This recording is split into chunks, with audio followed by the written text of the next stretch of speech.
This episode contains references to suicide. Anyone affected should call the Samaritans helpline on 116 123.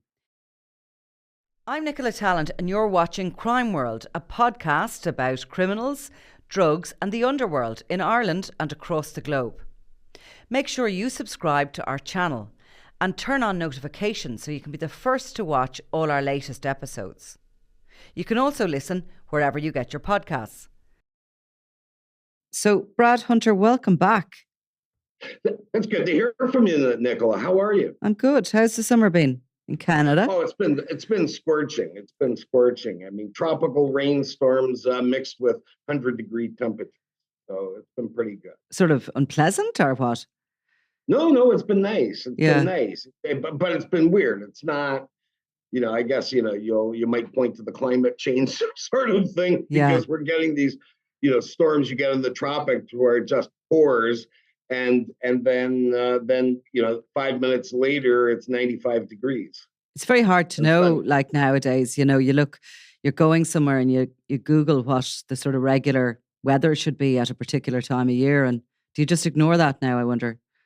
Yeah, I've paid way less attention to the weather than, I have in my previous incarnations. It's just the weather is going to be what it's going to be. Just, wherever you go, you prepare for everything, I think, So we'll have to all, certainly if you were coming to Ireland, invest in a raincoat. But yes. No. There'd be no doubt I'd bring a raincoat. Yeah. So we're going to talk about Kenneth Law. This is an extraordinary story, and I think at the heart of it lies the big question of motive. So we'll come to that. So explain to me who he is and what's been going on here. Kenneth Law was is a 57-year-old former high-end cook at a famous Toronto hotel called the Royal York. He'd had some problems at work and is no longer working there. Well, after this sort of thing. But in his spare time, he lives in the Toronto bedroom community of Mississauga. And in his spare time, he was sending out what has been described as suicide kits to more than 40 countries, including Ireland and the UK. At least he sent 272 kits to the UK, and there are 88 dead attributed to his suicide kits. They think they're looking at somewhere between 110 and 120 deaths globally right now, and I understand there's some in Ireland. And on Ontario, he's being investigated in 14 counts of assisting suicide. So he never left Toronto. He produced something that he sent in the post. And did he set up a website or what? Yeah, he had about half a dozen websites that he would, peddle his poison from. Now, what he would send them, these tortured souls, was overdose worthy of sodium nitrate, which we typically say, well, that's in our salami. That's not good for us, but to hell with it. But he would send overdose levels of that and a mask. And it was, basically that's how they would say goodbye to this mortal coil. So just explain that. Sodium nitrate is in salami. Yeah, it's preservative. It's preservative. But like a lot of things, it's not going to really bother you too much unless you have a lot of it. So in a concentrated form, it becomes deadly.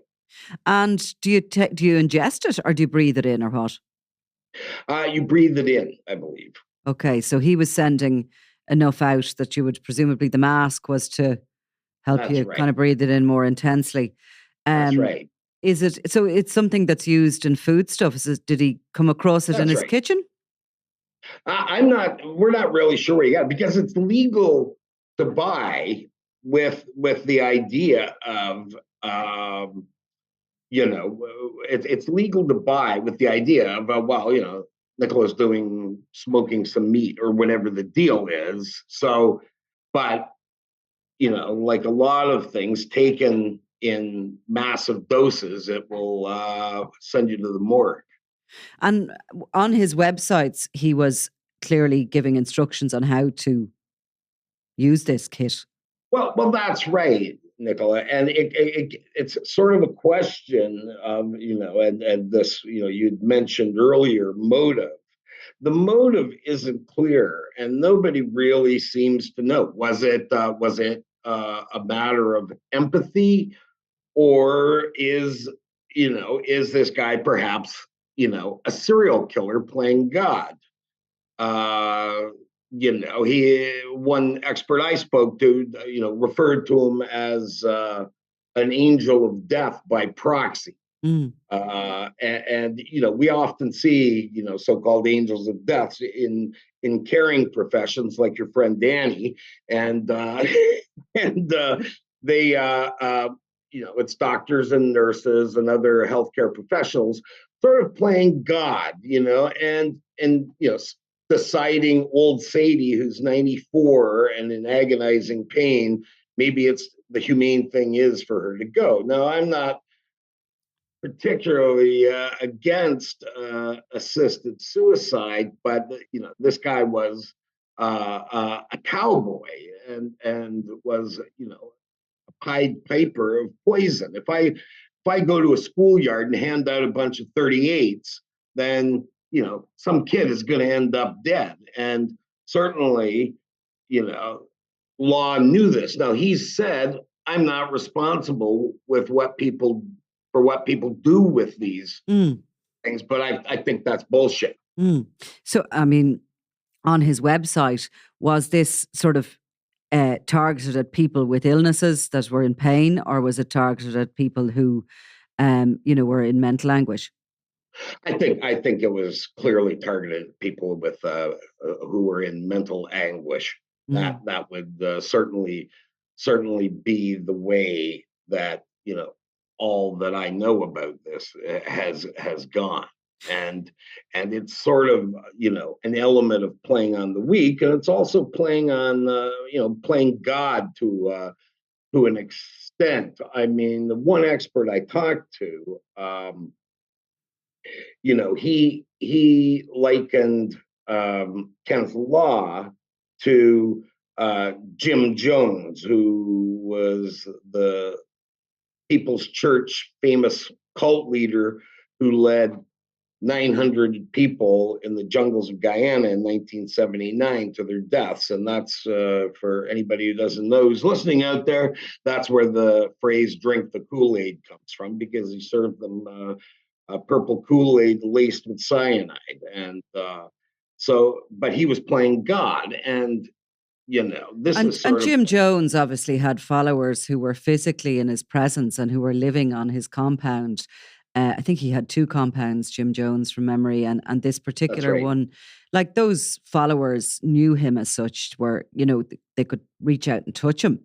Whereas Kenneth Law is like a virtual version of that, because A presumably virtual people, Jim Jones, I like that. yeah, But that's you can use but that. no, that's exactly what he was, because one of the things with the victims in Jonestown was that most of them had no earthly reason to kill themselves. Hmm. And some of these people here, as my old Irish grandmother once said about suicide, was, you don't know, tomorrow might be the greatest day of your life.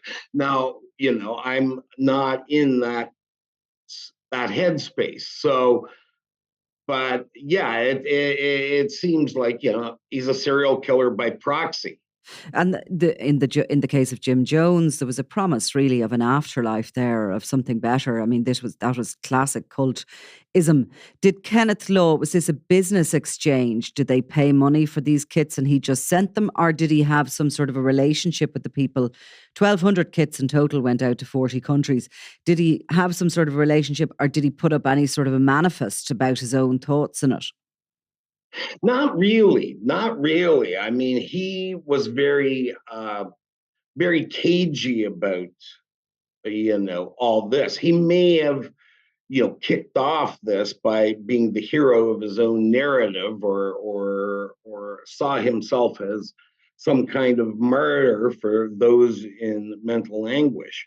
But it doesn't appear that there was. Now, they would pay for the kits, but it doesn't appear that there was any sort of profit motive in this at all. I mean, the postage, I'm sure, and I'm presuming it went through the post, but like, how big were these kits? Like, were they just sort of like an envelope size thing, or? Yeah, they were tiny. I think they were tiny little boxes, Mm. like, with enough for a mask, N95 mask, and the poison itself, And out of those 1,200 kits that the cops in Canada suspect he sent out and delivered, there was 100. The death toll is approaching 100. Did you say 120? well, yeah, it's probably between 112 and 120 It's a right now. pretty high percentage, isn't it? Well, that's a lot of people Yeah. around the planet, 40 different countries. I mean, what kind of benefit that comes from this? The satisfaction that you've sent people to the afterlife. I don't know, or is it, as I personally suspect, is he was playing Kenneth Law was playing God. And tell me how this kind of emerged, or how the various countries, or how did it come to be discovered? Was it Canadian police, or was it coming from international information? It was Peel Regional Police, which is, western suburbs of Toronto, just to make things easy. And they had a sudden death out there, or a welfare check, and then it was turned out to be a sudden death. And they had, found this stuff that had been sent allegedly by Kenneth Law, and that's when they began their investigation. And this is only back in the spring. This isn't that they're not they're in Ontario. There's 11 different police services working on Kenneth Law right now, a task force, and as I'm told, they're working with their colleagues around the planet on this. So he must have kept some sort of records on where these kits were sent, and addresses, etc., for Canadian police so quickly to be able to contact their international partners and establish those kind of figures. And presumably, if that investigation is still ongoing, those figures are growing all the time. How long was he sending these before it was discovered? A few years. Mm. A few years he'd been sending them. Now he was, this is one of the things we know. He was a bit of a shit disturber at his place of employment, and had split the union, and there'd been complaints at work about him as well. He was, I think you would describe it as he was tightly wound. Mm. But in the interim, I have, he's still largely a blank. And how does Very little. Canadian law handle this? What is the offence? He says he did nothing wrong. He just sent out these He's kits. he's charged with counseling and assisting suicide. Now, assisted suicide, to an extent, is legal in this country, but there's a process you have to go through, right? You can't just, go down to Bob's corner store, get your kit, and say goodbye. There's a process that you have to go through for that to happen. And uh, not just anybody can do it, but he's been dinged so far with assisting and counseling to commit suicide. I think 14 counts. Now, at some point, you've got to say, do these get jacked up to murder? I mean, I can't, as I said, if I give a In other 10-year-old words, a 30. This could be a holding charge on him as this investigation continues That in the background. that's correct. I mean, what's it look like to you? To me, it looks like a matter of homicide. Mm. Hmm. And in the other countries, and in particular in the UK, where there seems to have been a lot of these kits sent, and clearly there's been some also sent here to Ireland, I'm sure that will emerge as the Irish police work with their Canadian counterparts. But um, did people at the other end of this, at the receiving end of this, and when, you know, perhaps a body was discovered, um, was there questions asked, around this kit, or this strange sort of a, a postal delivery that these people maybe had got? I I think those sorts of things when tragedy befalls a family or whatever. I mean, the first action is to mourn, but I think as this started to emerge, more people came forward and said, yes, that we had Mm, this as well, and it's sort of spread like wildfire. Now he's being held in jail, no bail for Ken, but and he will be tried north of Toronto when the time comes in a place called Newmarket. mm. But that's a good way off because the investigation's only in its embryonic stages. The police, I think, in Canada have said that the dead are aged between 16 and 36, all very young, and I'm sure each and every one of them a horrendous tragedy for their families and their loved ones. Um, Clearly, Ken Law didn't uh, choose who got or who didn't get. He was literally sending out these things in their droves. Yes. Oh yeah. No, I don't think there was any discretion at all. I mean, I've never contemplated ending it all, but I have had very bad days, Mm, and a lot of people may have had substantially worse days.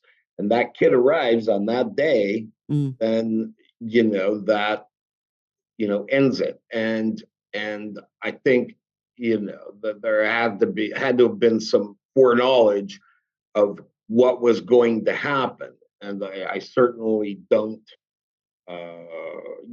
if he didn't want to play God, then he would have just said on his website, hey, go get some sodium nitrate, which you can get, an yeah, N95 mask, and be done with it. But, he sent out the kids. yeah. Uh, And finally, Brad, because this sounds like this is a story that'll be ongoing there for some time, I'm sure we'll come back to it as either further charges are brought or maybe he's brought before the courts and some of these questions are answered. But was he operating on the ordinary net or the dark net?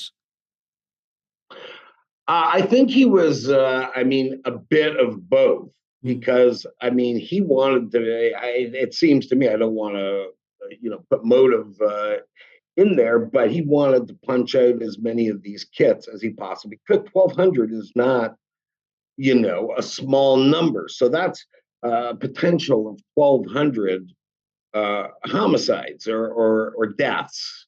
That's a pretty big breakfast of death. absolutely. And especially given that, this investigation is still so fresh. It sounds like the sort of thing that could have months or even years before they get to the bottom of exactly how much of this he sent out and what effects it had on people. I'm going to put a sort of a warning on this at the beginning anyway, and maybe just will say that anybody affected by anything they've Certainly. heard today to contact the Samaritans or other services. So for the moment, Brad Hunter, thank you very much. Cheers, Nicola. Great talking to you.